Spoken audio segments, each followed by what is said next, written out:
All right, welcome back. So here's that, a third time I was telling you back to back. So today, this video again, this one is going to be about yield signs. How interesting is that?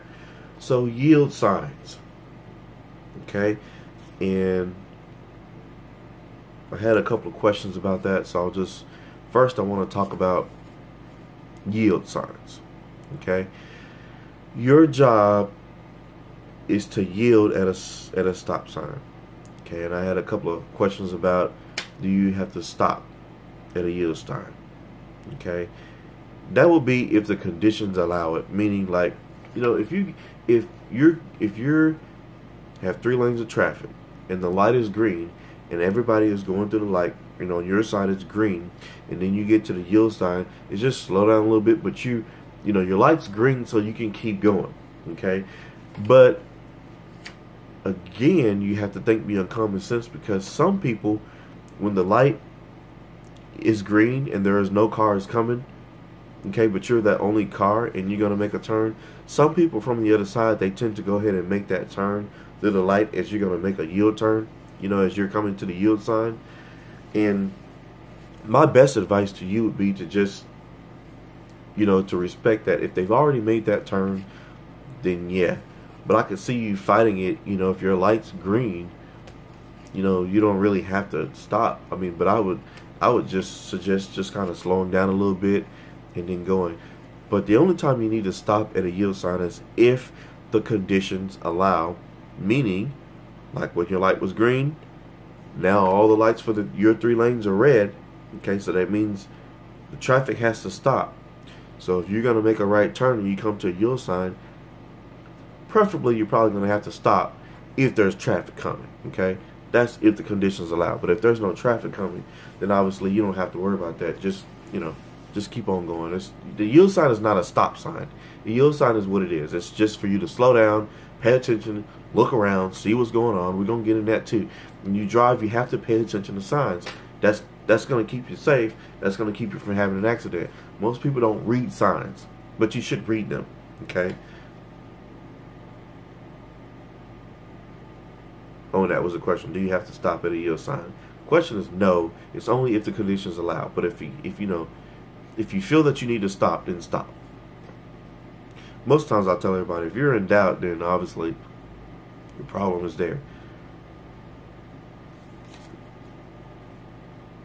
It says, is a yield sign red or yellow? Well, to be honest with you, they're both colors. But the problem is that in 1971, they actually changed the yield sign to red and white. So some states and some cities in some states still have yellow signs. Okay, which should have been changed around the 1980s, 1990s, or something like that. But a lot of them still have the old signs. If you go to a lot of the country towns, the country roads, and stuff like that, they have, most of them, you'll still see yellow signs. But it's yield signs, like I said, after 1971, then after the 1980s, 1990s, around the 2000s, should be red, like a triangle red, and in the middle is another triangle, white, with a sign saying yield. Okay, and some of the signs have the writing on them that say yield the right. Okay, yield the right of way. It says who has the right of way at the yield sign. Okay, the person that has the right of way at the yield sign is a person that you're yielding for, basically. So if you're yielding because you're at that sign, then you want to give that person the right of way. Hopefully that makes sense. If you're yielding, that means you're letting that person pass. Can't make that any more understanding. If you're yielding, it's because you're letting someone pass. Okay, and it really just depends on how far back they are. If it's way down the street, you come into a yield sign, and again, just pay attention, because if they're going 100 miles an hour, you're not going to want to pull out in front of that person unless it's 2 lanes of traffic. But usually on country roads it's not. So you just kind of wait for them and then let them go. And that will be that thing we're talking about again, if conditions allow. Okay, but you never want to. I never get why people do that. When you get to a stop sign or a yield sign, you're looking to see what traffic is coming. Okay, so that doesn't make any sense. You're looking to see, now think about it. You're looking to see. That's the reason why you're stopping. Is because you're looking to see what traffic is coming. And then you pull out and you pull right out in front of the person that's going 100 miles an hour. That doesn't make any sense at all. Okay? And then they want to get over. It's like, no, you were looking to see what traffic was coming. So if you know there was a car that was going 100 miles an hour in this lane, that's over exaggeration, but if there's a car going 100 miles an hour in the lane that you're about to pull in, why are you going to pull out in front of that person? Is it because you want that person to blow the horn? Is it because you want to get hit from behind? I've always been confused on that one. Then you make that person slow down because you pull out. It just doesn't make any sense. Okay? You have to think beyond common sense. The thing to do would be to pull in the other lane. You don't turn and then pull in the lane because you're looking to see what's coming. So you already know there's nobody in the other lane. So you pull in that lane. Okay? And like I say, even if you're 85 years old or 90 years old and you're driving, you may be a slow driver, but guess what? You still have to follow rules and regulations just like everybody else. If you still have your driver's license, if you're still driving, you have to follow rules and regulations just like everybody else do. It doesn't give you the right because traffic is going 80 miles an hour, you pull in front of somebody going 20. No, that's a safety hazard. That could kill you or any other driver. Okay? What if it's a big truck and they can't slow down? In most cases, that's the thing. They'd have to swerve around you. And I'm sorry, but that's stupid. And like I always say, and I never get serious like this, but sometimes I think about stuff because I see stuff like that. You have to understand that you can't fix stupid.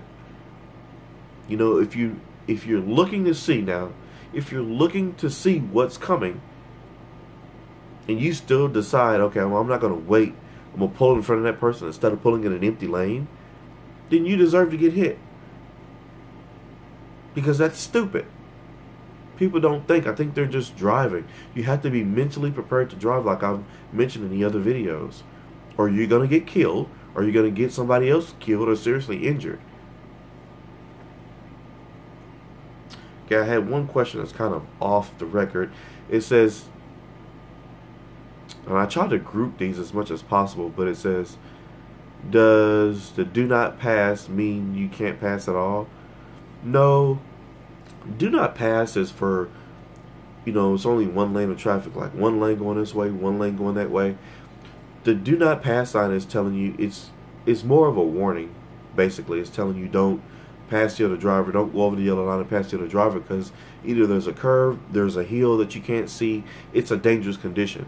That's what the do not pass sign means. So if you're on a road that has two lanes going that way and two lanes going this way, it's okay to pass the driver, just not if you have two people that are going slow.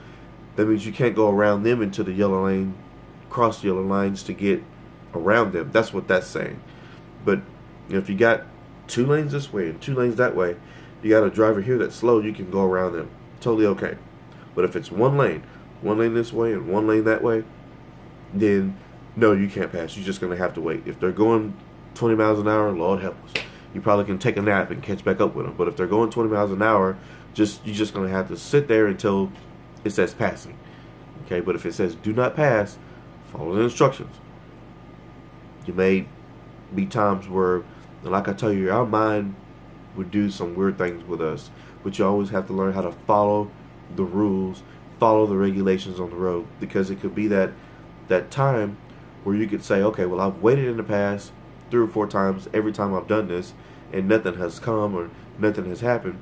But it could be that 3rd or 4th time where you say, okay, well, this time I'm going around. And you go around, there's a truck coming, or there's something stupid that happens. So just follow the rules and regulations like we're supposed to. That's why they have the signs there.